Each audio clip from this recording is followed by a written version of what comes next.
এই যে অন্ধকারের মধ্যে আসলে ভিডিও করার কিছু নাই, কিন্তু এই যে সাউন্ডটা, এটাকে আমরা সাধারণত বলি ঝিঝি পোকার ডাক। এটা ব্যাঙ আছে এর সাথে, তারপরে এর মধ্যে টিকটিকি, সরীসৃপ, বিভিন্ন পোকা থাকতে পারে, কিন্তু এটা একটা অসাধারণ ব্যাপার আছে। এর মধ্যে একটা মোহ আছে, এটা এটা শোনা যায়, একা একা শুনতে অনেক মজাই লাগে। একটা জায়গায় পৌঁছানো যায় এই ঝিঝি পোকার ডাক শুনে। আমি তো ঝিঝি পোকার ডাক অনেক পছন্দ করি, এই যে এই জন্য একা একা এখন আছি। এই যে স্বর্ণালী আবাসন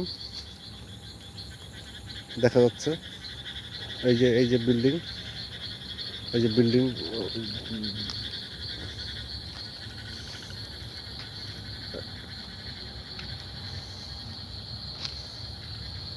এই যে দূরে আসলাম কিন্তু এই শব্দটা কমে গেছে, ওইখানে আবার শব্দ আছে, এই যে এইখানে।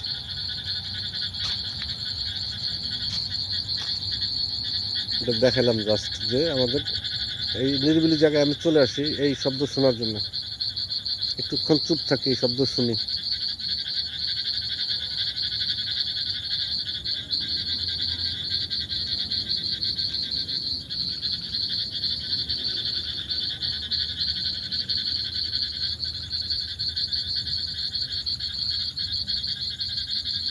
জনমানব শূন্য, মানুষ নেই, কিন্তু অনেক প্রাণী আছে এখানে।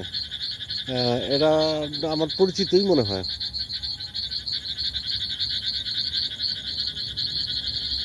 চুপ থাকি আর একটু শুনি মনোযোগ দিয়ে।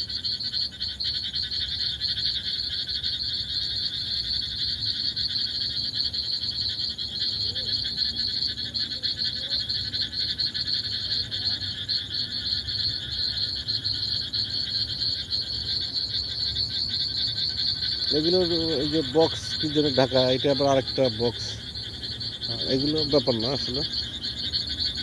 আমি কথা বলতেছি কি, আমি কি একটু ভয় পাচ্ছি, ভয় পাচ্ছি এই জন্য না, আসলে মোবাইল খোলা থাকলে কথা বলার একটা অভ্যাস আমার।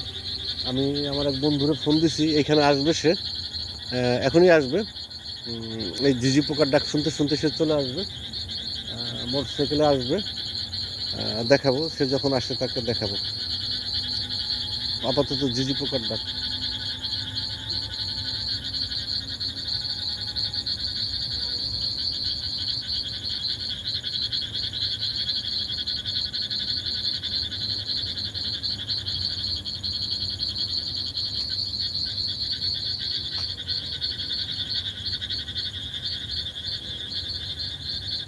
ওই যে চলে আসছে আমার বন্ধুটা, চলে আসছে। আর ঝিঝি পোকার ডাক এখানে থাকবে না, এই যে মোটরসাইকেলে আসবে, মোটরসাইকেল আসতেছে, ওই যে আসছে।